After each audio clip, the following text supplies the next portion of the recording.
Good morning. Good morning. Hemshech Ayin Beis, volume 3. We're at the bottom of page 1214.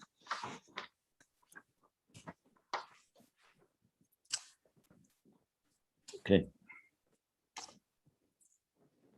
Last page, after asking the question, how about Gan Eden? That is the Gilead of Atzilus in Bria, seemingly bypassing the Parsa. So it's an unfiltered, how's that possible? So he said to begin to understand that, let's discuss the Ani Rishon v'Ani Achrin. And he explained that Ani Rishon is a contrast to Reishis is Keser. The Ayin, Ani is Ayin, Rishon, Keser, which precedes Hishtalshalus. So it's the beginning, it's the first emanation or the first of the emanations, but it's removed, relatively speaking, as opposed to Chochmah, which is part of the process itself, the beginning of the actual process. And the Achrin, he said, is Malchus. And the Pasuk is coming to tell us two things. Ani Rishon v'Ani Achrin, just like Malchus, Ani Achrin, the end of the process, creates Yesh Ma'ayin and Biyah to all the way Tasiyah Gashmis. So equal to that is Chochmah that's created by Keser and Rishon. The second thing that comes to teach us is that Malchus is rooted and connected with Keser. And Rishon and Achrin are bound to each other. Nods Lassen B'Seifon V'Seifon B'Tchilasan. So the beginning is wedged in the end, the Rishon is wedged in the Achrin, and the Achrin is wedged in the beginning. So what we learned yesterday was continue. What's the Inyan in this? Malchuscha Malchus Kol Elamim. Melech Malchei Amlachim HaKadosh Baruch Hu. Malchus is the primary source of all existence. It's the last level in, so to speak, in Malchus the Ein Sof of Atzmus, like you said, Malchus the Ein Sof of Atzmus Malchuscha. And from that is the root of the Malchus in each world. Malchus of Ak, of Atik, of Abba Ve'ima, of Zoh, of Atzilus, of Biyah, of Bria, all the Yitzira, Asiya. But it all is rooted in God's Machshava Da'no Emlich, Machshava Atzmis Da'no Emlich. That's Malchus of Ein Sof. So now the Rebbe Rasha began to explain why Dafka Malchus. Because he said Malchus was, of course, God saying, I know Emlech, I will reign, I will rule. That's what he wanted. It's a Ratzon that arose in the Ein Sof before the Tzimtzum, as we discussed, that he wants a relationship of a Melech. So he explains that the creation of the worlds of Biyah is dafka through Malchus and not from the higher faculties of the Midas. Because the Midas are in a state of kiruv. They're gully. They reveal the soul. They express the soul. He said it very clear. That's why they're called tikkunin, because they like beautify.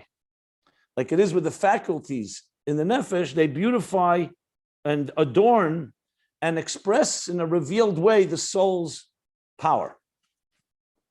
Like he said, Mishem tikkun, Mishem nefesh mistakenes behem, shemiskashetes misyaefer behem, sho'in hagilui. Malucha, on the other hand, doesn't reveal anything about the soul. The fact that someone is a king and is in a state of isnasus is not a reflection of what is the soul like. When you see a melech, you don't know what the melech is like. You just know he's a melech, he's a king. That's why it's called a koyach nivdal. Because nivdal means when you say something is a koyach that reveals, so then it's like light that reveals its source. The light of the sun reveals what the sun has. But if it's not revealing, it's coming from there, but it doesn't reveal what it's like, then it's called a koyach nivdal, meaning that it's not directly revealing its source. It's coming from there, but it doesn't reveal. It would be like the difference between a neshama and a guf, for example. A neshama is a chelik elikam mal mamish. It reveals godliness in this world. A guf doesn't reveal godliness. A guf is made, God created it, and it's rooted in a very deep place, but it's not a revealer. It's a concealer. So Eir is a revealer. The Keiches HaNefesh, the Midas, and the Seichel, like he said, They reveal what is the soul like. Malchus does not reveal what the soul is like. Malchus just tells us what the soul wants, or in this case, what Elikus wants. So when we say God says, I want to be king, we don't know anything about him. If God is doing chesed, on the other hand, you know that God is revealing his power of chesed. Chesed is what? A revealing element of kindness and love. And Malchus is not a revealer except the fact that he's a melech. Like I said, it reveals the fact that God is beyond us. Now, just as, it's not really an aside, but something I've always wondered, and I just want to spell it out. I think I spoke about it back in volume 2, is the Ratzon of Ano Emlech cannot be equated with Nesava Kadosh Baruch Hu Liyas Leis Baruch Dira B'Tachtein. We know the desire of God that there should be a home in the lowest of worlds. The Alter Rebbe says, why? Why did he want that? She says, Nesava, a fatayva nishtakin kasha. There's no question you can ask on a taiva. Now, obviously, when you say taiva, desire, you don't mean it literally by God. We just don't have another way of expressing it. But it's coming from a place that when a person has a desire for something, it's not about asking why. It's beyond logic. It's higher than logic. And actually, God creates logic. So you can't ask why in a place where there's no logic yet. And yet, it's what he wants and what he desires. So I've never seen Chassidus directly equate the Nesava Kadosh Baruch Hu and the Ratzon of Ano Emlech. My instinct tells me that the connection is not that it's the same level, because Nesava is in Atzmos, and the Ratzon of Ano Emlech is in Giluyim, is in Ein Sof. But the Ratzon of Ano Emlech has something similar to Nesava in the sense that why does God want to rule? What does he have from it? Is he not complete? So it also has that element that God wants a relationship and God remains God. So in the sense he's beyond us. So you can say the Ratzon of Ano Emlech is an outgrowth of Nesava Kadosh Baruch Hu. But I would say it's not exactly the same level. The reason I'm mentioning it is because the desire for Dira B'Tachtenim is different than the other reason given for creation, which is to reveal Legalish Shleimus Keichesav, which is to reveal the power and potential of his faculties. Chassidus says that can't be the ultimate reason, because what does God have from that? Why does he need to reveal? Ein koyach chasapel, God is complete. Nesava is not about completing God. It's simply something that God wants and desires, and that's that. But Legalish Shleimus Keichesav is a reason given in Kabbalah, and Chassidus brings it in Giluyim. Why? Because the Galish Shleimus Keichesav is like the Midas. When God reveals his chesed, so he wants to do chesed. It's like someone who has a lot of love in their heart, and they want to express it. So then they're expressing something. It's not concealed. When the desire to create tachtenim doesn't have any gilui in it. Tachtenim actually means complete concealment of the divine. That God wanted godliness revealed in a place that's completely concealed. The gilui of Atzilus, for example, and Keser of Atzilus, and Gvura and Teferes, or even the Gilui of Moichet, anything, is a revelation of God's faculties. So on one hand, it's greater because it's at least you're seeing a little part of God's quote unquote personality. Mahu chanun, afata chanun. Something about him. We're learning something about his personality. On the other hand, it's not his etzem. And in Malchus, like he says, and the same thing with Dira B'Tachtenim, there you see the Gilui of the etzem. Because the etzem is not about Gilui. It's not about revealing anything. It's just something he wants. So in that context, Malchus can be equated in the sense that it's a koyach nivdal. It's telling you something that the etzem wants, but it's not revealing anything about godliness. Whereas the spheres, the koyches alyenim, what he calls the midas alyenis, they do reveal something about godliness. So on one hand, in Revelation, it's stronger, but it's not necessarily etzem, like he said. So that explains one aspect of how Malchus works. So Malchus is a concealer, though it's coming from a very deep place. The last line we learned. So achzeh be giluyim in hanefesh. Aval be'etzem hanefesh hinimidas hamalucha mushras be'etzem hanefesh yesem ekol hakeches. It's rooted in the etzem hanefesh more than all the keches. And lamaila, you could say that God's desire to be king is rooted in the essence of his desire to want to dira b'tachtein. And a king could only be on am, which are nifrodim. He can't be a king on children or on something close to you. It has to be something that's apart from you. So that's what Malchus is. That's how I would explain Malchus in that context. So on one hand, it's relating to something. So it's on one hand, it's a koyach nivdal because it's not revealing the source. It's only revealing what the source wants, but it doesn't reveal anything about the source. Unlike Oyer, which reveals its source, unlike the Midas, like Chesed, Gvura, Teferes, and so on. On the other hand, it's Mushish and Etzem HaNefesh. Now comes an Oidzais. The Oidzais. We'll continue here 3 lines from the bottom, 4 lines from the bottom. Page 1214.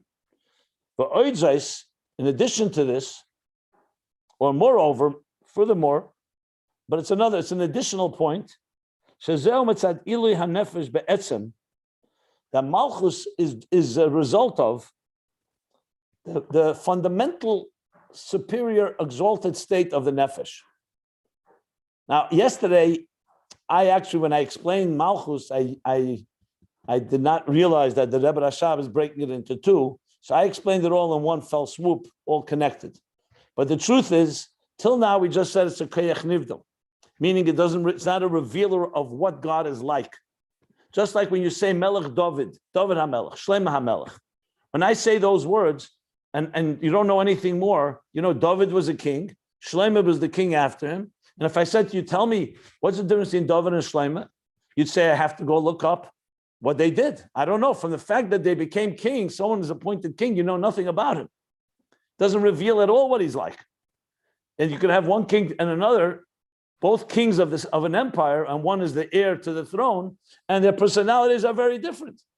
It could be from a tzaddik gomer to a rasha gomer, as we know some of the kings were. So the fact that you say someone's a king doesn't tell you anything about the person. It just tells you he's the king. Okay, that's the first point. Now he's saying something further. That Malchus is mitzad ili hanefesh be'etzem. So besides this, in addition, in other words, to the fact that it's rooted in the etzem, it tells you about the ili, the very exalted nature of the ili hanefesh be'etzem. Shebemailo madrega muvdelas be'etzem. So now he's using muvdal, not muvdal in the context that it's muvdal from the nefesh in the sense it's not revealing what the nefesh is like, but that it's on a higher level fundamentally from anything around it. So in other words, this melech, this level of Malchus, why is it exalted? Why is it in a state that it's higher than, like he says, memshala, a ruler that governs, an isnasus, an exalted state? Because it reflects something that's above and beyond its subjects around it. So for example, when you say chesed, chesed does not focus on the exalted state. Chesed, on the contrary, when you love someone and you want to extend chesed, you're getting close to them. You're not saying, I'm above you. Malchus is reflecting the superiority.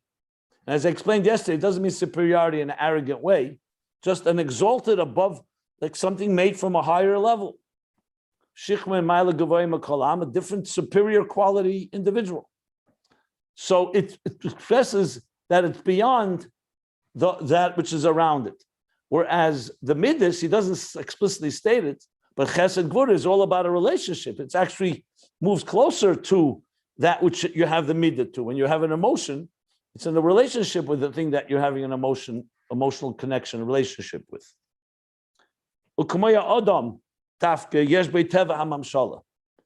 He's giving an example. Like you see, only a human being has the nature of ruling, of being a ruler.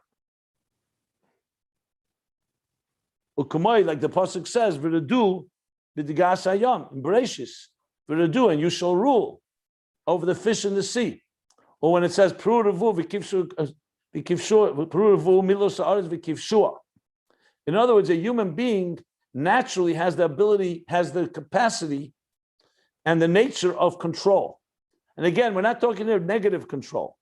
He's just in a state that you never find, for example, that animals come together to plan how to control the human race, where the humans look constantly how to subdue and control the elements and that which is around them, even though they may be weaker than many creatures, but due to their not just intelligence, but also that nature to be to govern, to rule. And I keep qualifying because often when you hear it, it usually has negative connotation that human beings abuse others and they abuse their power. But here he's not talking about that. He's just talking that Adam was given a certain superior quality to feel the responsibility. Like when we say Chayev Adam Leimer B'Shvili Nivra Elam, that's a responsibility. It's not a sense of entitlement. It's a responsibility that you have over the world around you. That nature of responsibility, or that nature of being, and what he says, Teva HaMemshala, is unique to the human being. Shezeh Teva Adam Dafke. This is Dafke, the nature of people, of a human being. And you don't find this nature in animals. Now, of course, you could ask the obvious question. 1 second. If you go, for example, to the world of apes, or to the world of any species, you do find a hierarchy. You do find the male dominant species who controls his harem or controls his territory. So why is he saying that we don't find in animals the concept of memshala? You do see that. So that's a question. I'd love to hear your thoughts on it. I'll give you my answer in a moment. But for all practical purposes, even if that's the case, but it's only in their own species. You don't find that a species is looking to control all other species, to be a melech over everyone. The human being has actually dominated this world. Humans have the capacity and the nature of memshala over everything. And that is what makes it unique. Why? Because the human being was given an neshama like that. That makes it exalted. It has the nature of Malchus in it. And here Malchus is isnasus. It's a sense, I don't like the word superior, but it's a sense of feeling like a pride and a dignity and a certain sense that I am unique and higher than the rest of the world in the sense of responsibility, like I said. This is due to the quality, page 1215, I moved to, due to the very quality, this fundamental very quality of the nefesh, not due because some human beings are more natural leaders than others. That's not what he's saying here. We're not talking about in the human race itself. There are some people, for example, have more leadership quality. That's not what he's interested in. He's talking about the essential nature of a human being that even in their own domain or in their way has that nature of memshala over things around them as opposed to animals. Ukamoy Cain, he says, and similarly, I'm going to stop in a minute and we'll discuss this further. Similarly, midas hamelucha hu mitzad mayos hanefesh. So midas hamelucha is due to the quality of the nefesh, shu berumam be'etzem, that is exalted fundamentally in a higher state, and that's why it has that intense nature of memshala, ruling, governing, and hisnasus, feeling a sense of a higher state of being.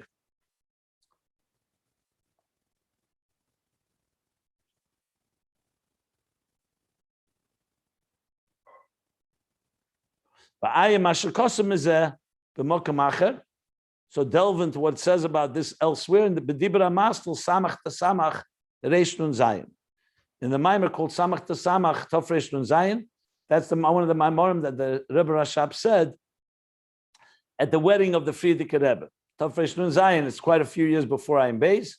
That would be the correspond to 1897. Okay. Umekol Mokim. Let me just finish this and we'll go back and discuss. And nevertheless, so though Melucha, on one hand, is so much connected to the core soul, to the point that it reflects on the very core uniqueness of what makes a person of the person to being an exalted state, yet it's still a koyach nivdal, meaning it doesn't reveal what the nefesh is like. It just reveals that it's higher. Okay,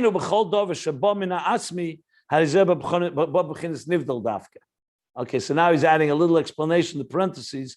That's how it is. Everything that comes from etzem, from an atzmi, from a very core state, comes in a removed state.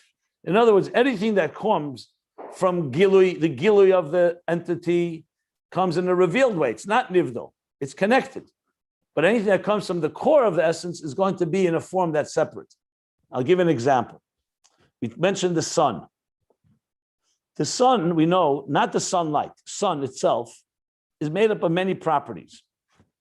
And light is not the only thing the sun emits. The sun also emits X-rays and infrared and all kinds of other stuff. The sun itself, for example, also has substance. But the substance of the sun is not always expressed in the sunlight. So the gilui of the moyer, the gilui of the sun, sunlight reveals that. But if someone wanted to tell you, what is the etzem of the sun like? So you can study the sunlight and maybe it reveals some things, but you'd have to study the sun itself because the real core elements of the sun remain removed from gilui. Even a better example, the difference between a teacher and a student and a parent and a child. So a teacher and a student, the student's mind and the student's very entity was not created by the teacher. But the giluyim, a student could be completely formed and shaped by a teacher to the point we even compare a teacher to a parent. But obviously that's spiritually. In other words, the teacher gives giluyim to the student, the giluyim of whatever they're learning. But what does a parent give to a child? Not just giluyim. They give the etzem, the very being, the very body of the child that the Gemara speaks about, the seed and the egg of the father and mother actually provide the very DNA and genetic material and very personality and everything about the physical entity of the human being, of the child. So it's the etzem of the child that comes from the etzem of the parent. But that's in the form of nivdal. What does that mean? It doesn't necessarily express itself in a revealed way. In the personality of the child, you don't always see exactly the parent. It's a person's, but the etzem of the child is part of the etzem of the parent. Whereas in a teacher-student, it's all about revealing. So you see that something that comes from Atzmi is a separate entity. In the sense, for example, the parents provide the very material, but the child becomes an independent child. The child is not dependent on the parents physically. Once the child is born, it's a separate entity. So an etzem has created an etzem, so to speak. That's nivdal. A parent, a student, and a teacher, they're connected through their teachings. It's not like the teacher created a copy of himself, a clone of himself. The etzem of the teacher is not going to the etzem of the student. The etzem of his seichel, yes. His seichel is being transmitted, his ideas. And the student can connect to the deepest levels of the teacher's intelligence, but not to the etzem of the teacher itself. That only is conveyed, that's only transmitted through birth. So birth is different than hashpah. So the giluyim of Elikus, like Chesed, Gvur, Teferes, they reveal, they're like teacher-student thing.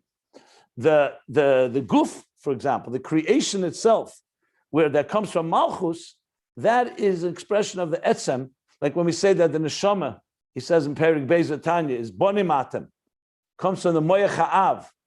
But the neshama comes as a separate entity from God. It enters this world in a body, and you don't see its connection. It's not like Eir Ein Sof, where you see Eir is always revealing its source. The neshama, like the Chassidus brings the lashon Elikus shenas nivra.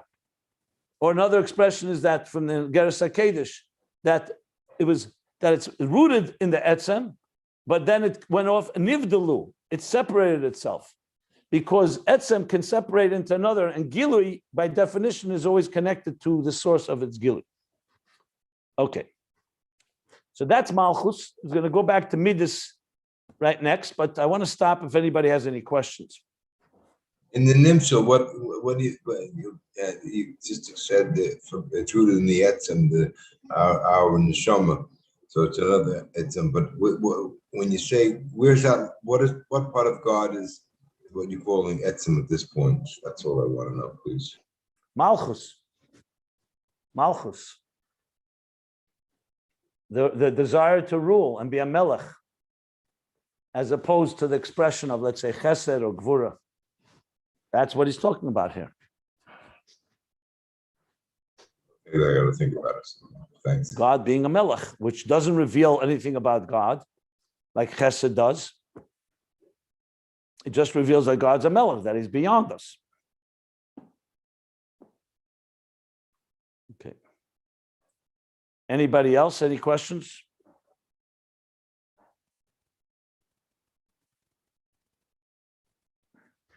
I gave the example also, the difference between, let's say, Neshama and Guf, or Yesh and Oir.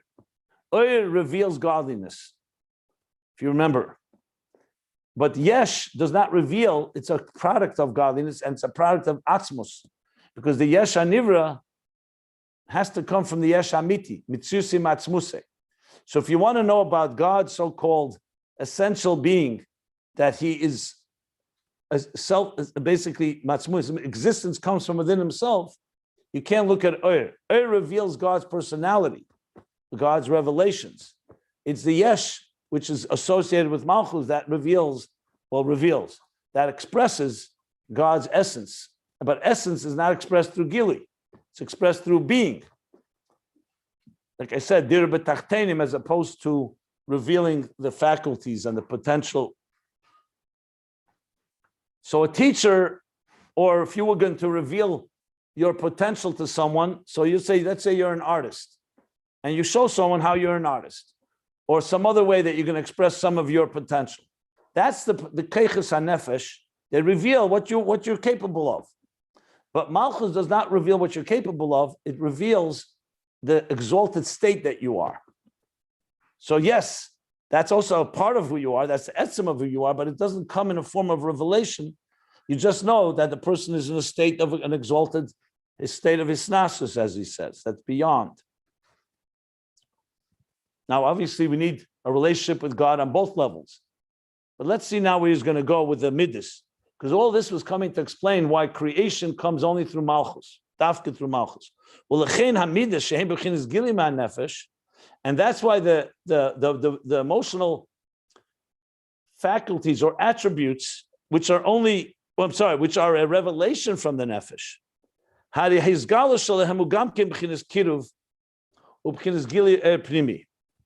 Since they're a revelation of the nefesh, in contrast to Malchus, which doesn't reveal the nefesh in any revealed state. So their revelation is also in the form of kiruv. So Malchus is both things. It doesn't reveal the faculties of the soul, the revelation of the soul. It expresses the etzem, and that's why it's in the form of nivdal. It's nivdal from the nefesh and also nivdal from the subjects around it. It's separate. The midas, on the other hand, they are a reflection of the revelation. They reveal the soul's power. So that's why their relationship with everything is in the form of kiruv, and that's called an emotional relationship. And gilui, Pnimi. So it's in a form of revelation, a form of immanent energy, Pnimi, something you can relate to and hold on to. So Malchus, you can't relate to the Melech except that he's your king. That's it. There's no relationship. We're going to sit down and talk and communicate about our interests and so on. The Melech is beyond. The only thing in relationship is that he's the Melech and you're not. And you're the subject. When it comes to Chesed, on the other hand, so when God is, Chesed is a relationship. For example, a marriage should not be in the form of a Melech and a eved, a melech and a eved, meaning a king and a subject. That's not a relationship. A relationship is equals, husband and wife, are partners, and their connection is through giluyim. Now they may have an atzmisdik connection because they're soulmates, and they may have respect for each other and so on, but it's all a relationship. Whereas when you say someone's your melech, that's not a father, it's not a husband or a wife. It's a person who's exalted and beyond relationship in a direct way. So it's more of a Makif dika relationship than a Pnimi. Whereas where the midas is a Gili Pnimi, Pchinas Kiruv. Umidas HaMalchus, on the other hand, Shu Pchinas Keyach Nivdal, which is a separate factor, meaning it's not revealing the very nature of where it's coming from. So it also comes in the form of distance from those around it. Ubchinis makif lavad, only in a form of makif. So the melech is in a makif relationship. We don't have a primis relationship with the melech. That is why we actually have aim kavodim, aim kabonim. That we have to have two relationships. There's a relationship with God as melech, like we say, Ki anu amecha. We are the Am, you're the Melech. But there's also a relationship that we're the children, you're the father. So you see, it's not always in the context of Melech. So Melech is one aspect of it, and that is a form of Richuk and Makif Levad that reveals the distance and God's being beyond us, not God being connected with us, like we've spoken about, God's relationship with us in a Pnimi way.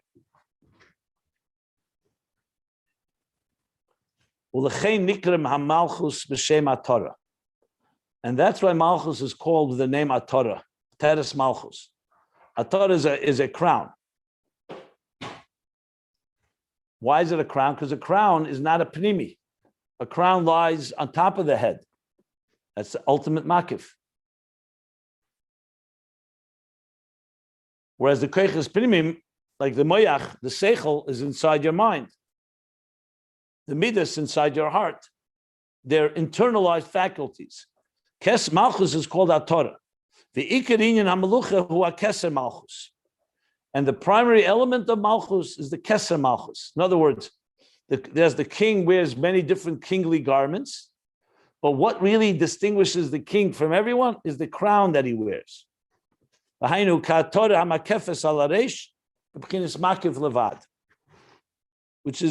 means that Torah, which which is on top of and surrounds, encompasses his head. It wears it on his head, which is only a form of Makif. So Malchus is indicated by the crown of the king. In other places, Chassidus brings, the Rebbe brings it often. That's why when Achashverosh told Haman to reward Mordechai by treating him like a king, he gave him everything, the horse, the king's staff, but not his crown.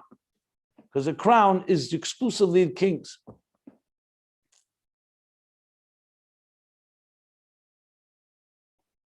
Uba al nivdolim v'nefrodim dafka. And Malchus comes specifically, you can't be a king over your own family or anything close to you. It has to come those that are apart from you and separate from you. And yet you rule over them. And that's where Malchus has that similarity to Dira b'tachtenim. Dafka is something that's not likely to, is not revealed like an expression of the godliness. Something that's on its own, it's separate. And yet it accepts Malchus Eberotz and Kibla Aleim, it accepts God as king. That's what the desire is. So all this was part of an example using the faculties of a person. So now the Rebbe Rasha brings it back to the original point on page 1214. Adugme, mizeh yuvan l'maylo. And the example of this will be help from the, and the example from this will help us understand how it is above. The creation of the worlds could not have come from the supernal, from the higher divine emotions or faculties or attributes. Because they're revealing that which is concealed in the infinite divine light of the emanator. Like we said before about the nefesh, it reveals what it's like. The nefesh has chesed in it, nefesh has gvura in it. So the midas alyenis reveal in a gilim ehelim, it's not nivdal. So it's a very intense reflection, like sunlight, of the source.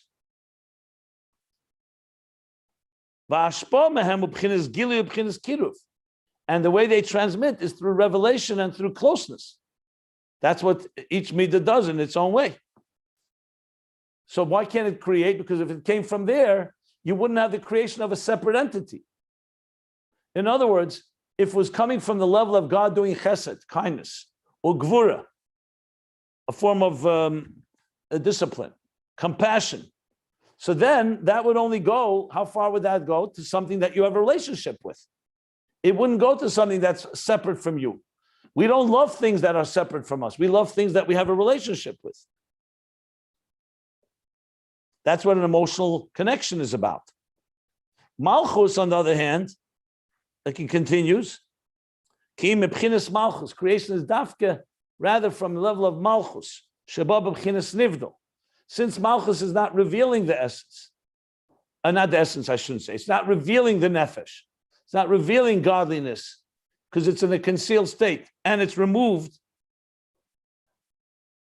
Also, isnasus, like we said earlier, isnasus atzmi, the fact that he's fundamentally in a higher state. The melech is merumam levadeh, on his own, like we said, hoid, not hadas melech, on his own. All this is a form of nivdal. It's not reflecting of God. In other words, when you say God wants to be melech, it's his desire to create a nation, but it's not reflecting his personality. The chesed of Elikus, of the, let's say, the 10 hidden spheres, is revealing the chesed of God. It's a revelation. Malchus doesn't reveal anything. Even the highest level of Isnasus, that is completely higher, is not a revelation. It's just a state of being that is in a higher state. So how does it gamkin b'chinas keich nivdal min ha'atzmus? So just as it's separate from its source, it's also meaning it's infinitely distant from its source, as opposed to the faculties and attributes which are close and reveal the source. So that's why it's separate also. So it also expresses itself as a separate entity. And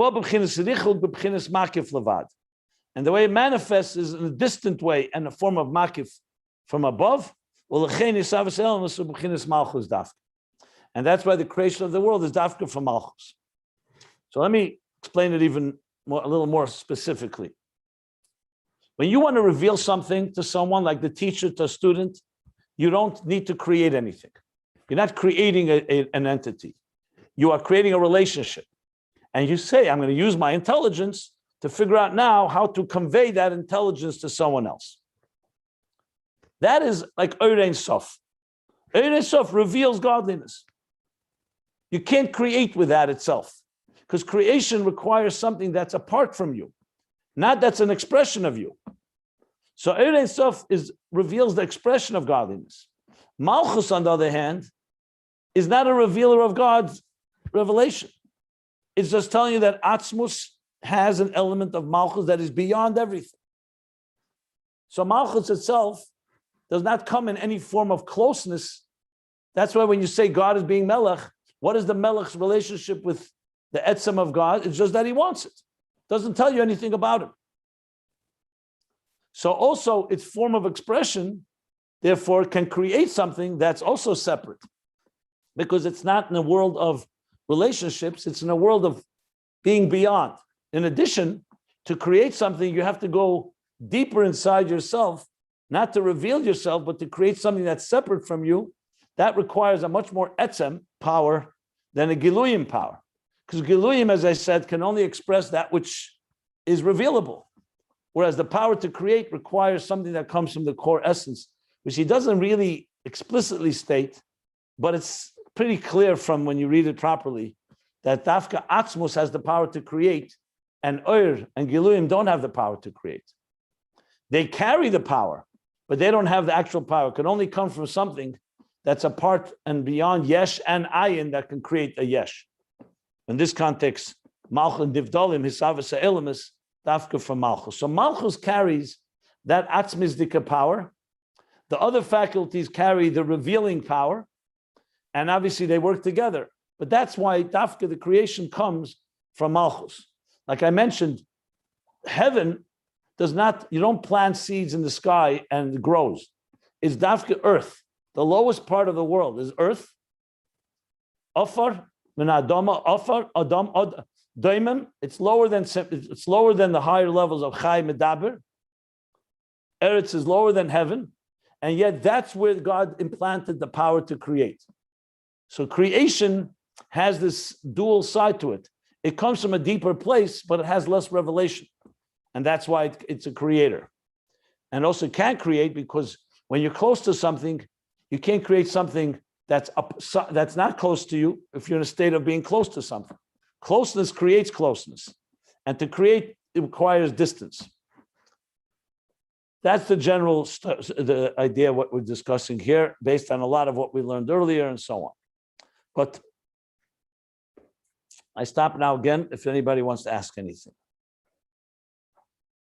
This also brings a lot of clarification in the statement Avinu Malkeinu, just like you said, because for Avinu is the relationship, and obviously it's a different aspect, and then Malkeinu is also the godliness. So that brings down.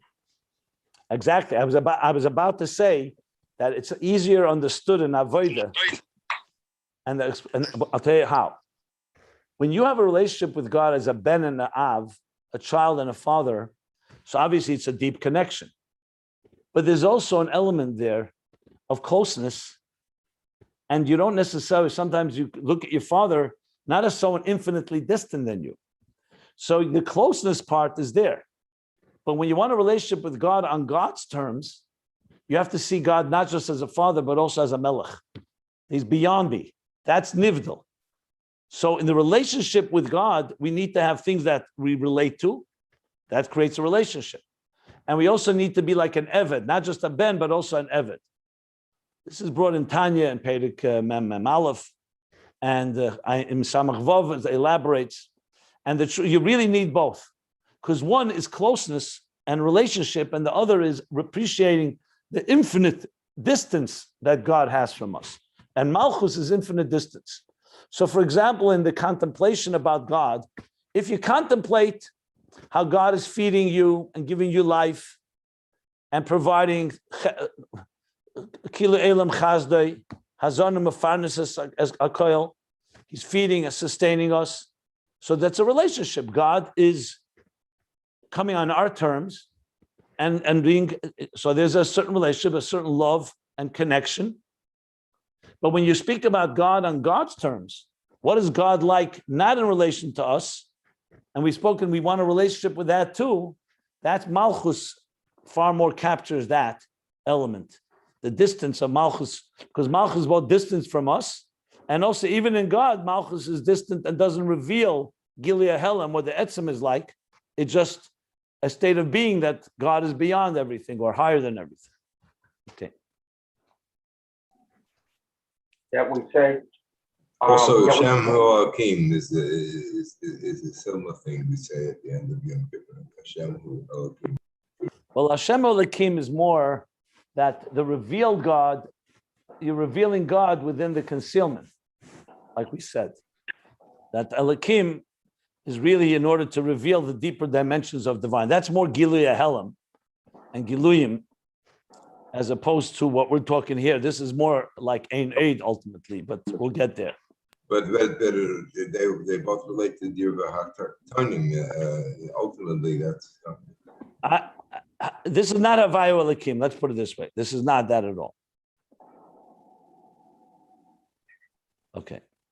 We say that mitzvah is from a king, but our mitzvahs are from the king. No, I want to just qualify. If you think of Havayu Elokim as Havayu Giluyim and Elokim as Malchus and Helam, then you could use it in that context, perhaps. But I just don't want to confuse it because it just made a lot of, there's a lot of going on here. Go ahead, sorry. No, I'm just saying that. Maybe Elokim Hu Havaya. I don't know why I was saying that here. He doesn't say anything close to that.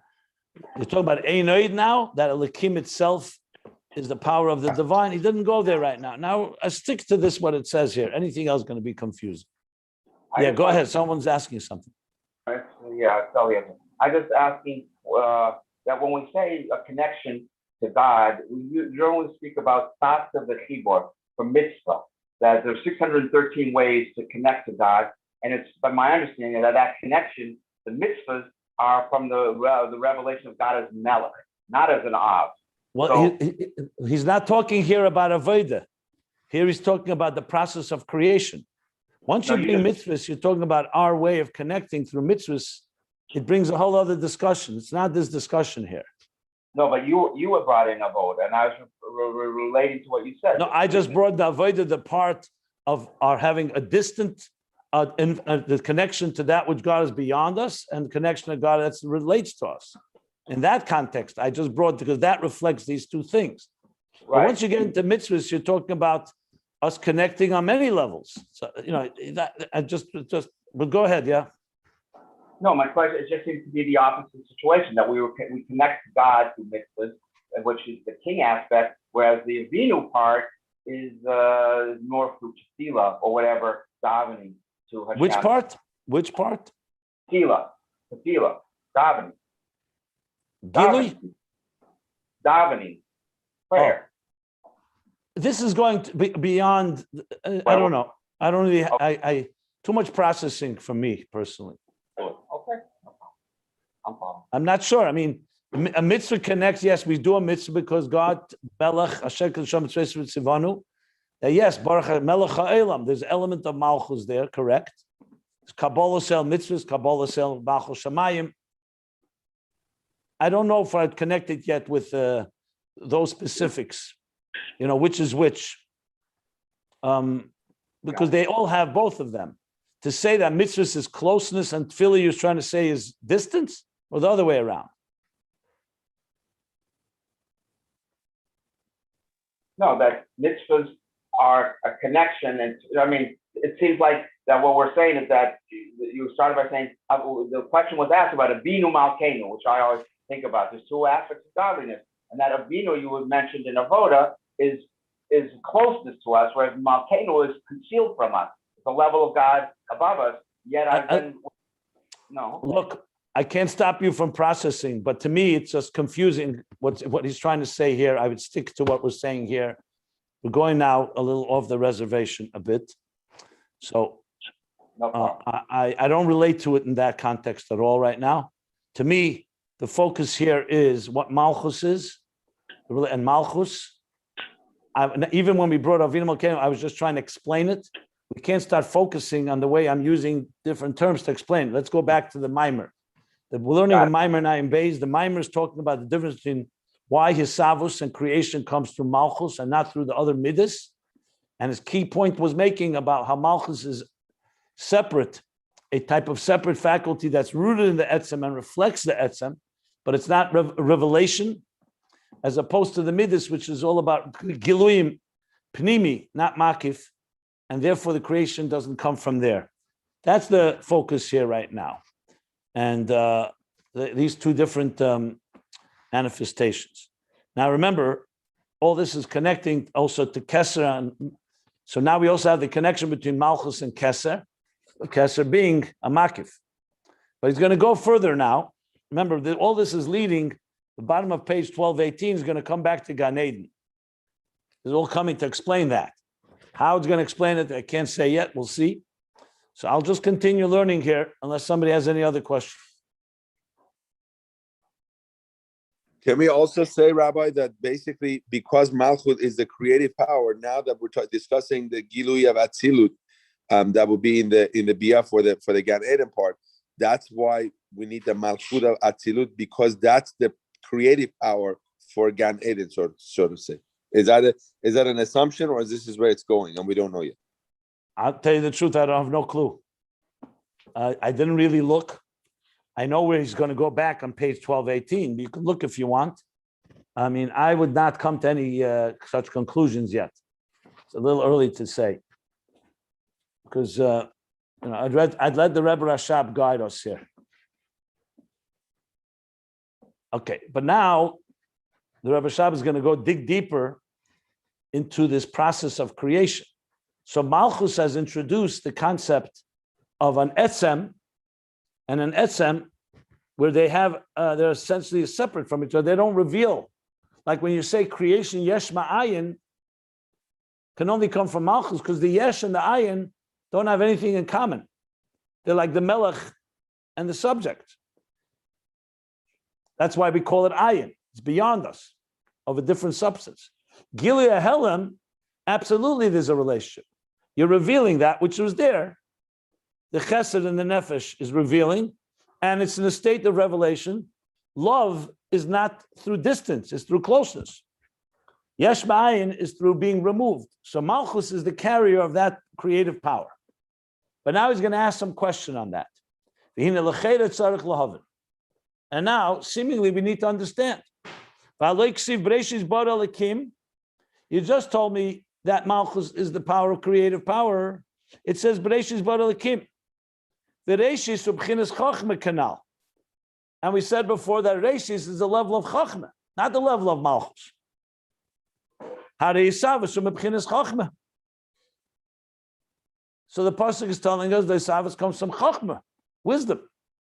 I mentioned this when we learned it earlier. How does the Targum translate Bereshis? With wisdom he created. So now it's explicit. In other words, in addition to the Reshis is the level Reshis Chachma, the Targum Yonason actually says B'chuchmasa. U'kameisha kasav kulam b'chachma asisa. You have made them all, you have created them all b'chachma, with chachma. And now you just told me it's not with chachma, but it's with Malchus. Malchus is the creative force. So where does this chachma come in here? Chachma, we said before, is a faculty of the soul that is a revealer, not a concealer, not something that is separate from. Acha inyan. So now the inyan is, this is the answer. However, the answer, the inyan is, the yadua, because now it's known, and it was also explained earlier in the Maimon Rosh Amatis. We're going back now to volume 1, page 318. So if you may have noticed that the Rebbe Rashab has been referring to Maimorim throughout Ayin Beis, not just in the last few pages, even 1,000 pages before. We're talking about 900 pages ago. So there's something about that because he's also tying many of the themes of Ayin Beis together, and I'm trying to explain some of that. As I pointed out the other day, a lot of this is very condensed, relying that we've learned. So he says we also learned about this in the Maimon of Rosh Amatis. I'll look at that later to see how that may help us understand. So what did we learn? What's known? That Atzilus subchinis mamutza ben erein sof hamaitzel el anivroim. That Atzilus is an interface between the infinite divine light, the emanator, and the creations. I need to stop again because I mean nobody has voiced it, but I'm convinced that this can be very jolting when you learn this properly, because we have done so far something that is not seen so often in Chassidus, where the Rebbe Rashab is literally, like a teacher revealing all his brilliance and not connecting everything yet. There are, if you're following well, the last few pages from the beginning of volume 3, we have, at least in my mind, 6 different themes that have not been resolved. In other words, he's so far developed 6 paths of themes that have not been answered, questions that have not been answered. And now again, he's doing the same.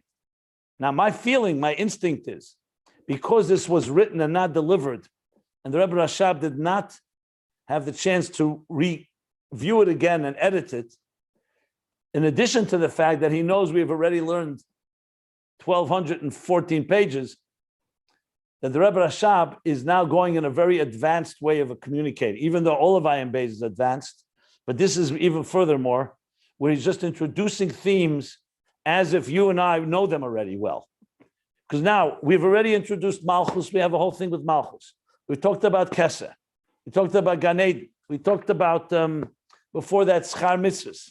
We talked about so many different themes here, not even getting into Einoid and Havaya Elikim and Havaya Yechat Merivov. That now he's introducing Atzilus. So, frankly, it's because I've learned and we've learned, Ayin Beis still here, that we can make some heads and tails out of this. But if you just sat down to learn this right from the middle and not learned what's said before, it is pretty, I would say, almost impossible to figure it out.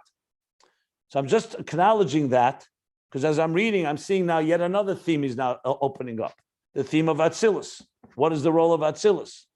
Which, of course, is going to then help us understand what Malchus is. So just be aware that there's a lot going on here. And don't hesitate if something is unclear. Obviously, there are things that are not answered yet. But my goal here right now is to really keep this, because I feel right now that we're on a roller coaster that's like going 150 miles an hour and just trying to keep it steady, that we don't completely go off the tracks. But you'll see here this theme upon theme. He's literally loading theme upon theme. So in addition to Malchus, now he's going to Chachma. and it's going to go from Chachma to Atzilus. So if you're feeling this way, don't feel alone. We're all in the same boat, but we're trying to keep it steady, and it takes work to just keep a cheshbon of all the different details here. So I'm using some of my skills that I developed when I in Chazara and remembering the Rebbe's Fabrengen. Remember there that we didn't have a book to look at. The Rebbe would sometimes do this and go off on a whole bunch of discussions, and it was all from memory.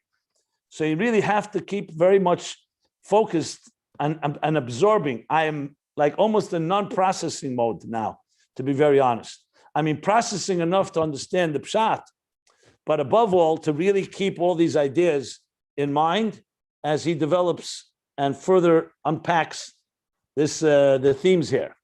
So I just wanted to point that out here. So you're processing enough to just a little to know the pshat makes for me to do that takes my whole mind to understand the pshat, and I go way off and very processed. And what you just do is that you have to understand the difference between somebody like you and maybe me or somebody else. I don't know. I just know me, that I have to really concentrate and process. I can't do that type of, even a little, like you said. Okay, look, we're learning it together. I'm as you know, I'm not going to go quickly here. We'll do this very deliberately and slowly, because just the same. This is the last paragraph about Malchus. We can talk about for the next year, if you like. So now we're already moving to the next. That's why I'm sensing that it's a little difficult to do this all, because there's so much going on. That's why I wanted to point this out. But fine, this is it. This is where we're at. What should we do? We're like people ask me, where are you up to Ayin Beis? I say we're too high to go down and we're too low to stop. So we're like hanging in the middle of this big mountain called Ayin Beis, Mount Everest. Yeah. So I'm just going to read a few more lines because we're already 10:30. So I'll also say that Atzilus ubchinis mamutza b'nei sof hamaitzel el lanivroi. So you have to remember the whole role of Atzilus is the bridge between the emanator and the creations. Why nivroim? Because after Atzilus comes Biyah, Bria Yitzir Asiyah. Remember, Malchus is the lowest level in Atzilus that carries Atzilus to the Nivroim.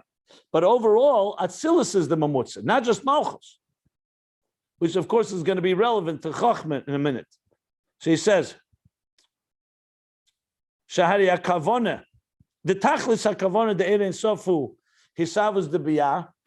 The ultimate purpose of Erein Sof is not to create Atzilus, and not to create Ak and higher levels, it's to create Biyah, all the way to the lowest level. Because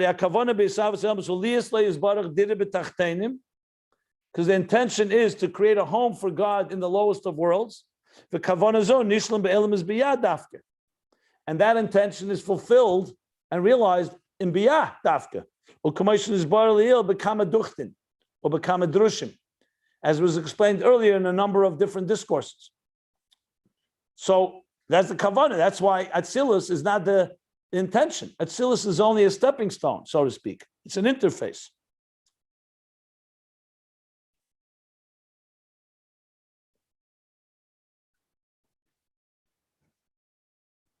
I'll tell you the truth. We can read more, but I see he's going now into a longer discussion of this concept of Atzilus and Rotzen. I thought it was a few lines. No, it's much more than a few lines. Okay. Well, I'll just give a preview of what he's going to say, and then we'll learn it tomorrow. What he's going to say now is that even though Keser of Atzilus is a desire for the creation, but the ultimate purpose is not to create Atzilus, it's to create Biyah. And as such, you need not just Rotzen, you need Chochmah to create, because Chochmah is the design of creation. But nevertheless, the actual power to create is through Malchus. So the fact that Malchus is separate is the power to create something apart and separate, but Malchus doesn't function on its own. It's followed by the guidance of Chochmah. As I said, you need a desire to build a home.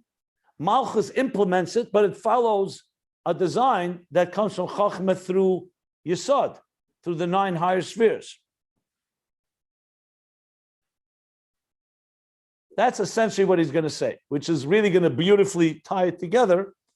That, in other words, to build a home, you need Keser, the Ratzon, Ani Rishon, you need Ani Achren, the final level, Malchus, which is the actual creator that's apart from. But Malchus is guided by the Eres Pnimim of Chachma, Bina, Das, and so on, because that guides it. And what kind of world are you creating? So the creation process itself is Malchus. The root of it all is Keser. But what about what kind of world is this? Remember, we live in a world of Giluim. We live in a world of structure, which there's different things. There's different species and different elements and hierarchies.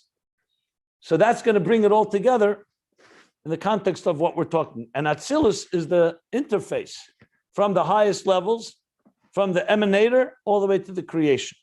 That's briefly, but we'll learn it inside tomorrow. But I'll stop here in the middle of page 1215. And any questions? Okay.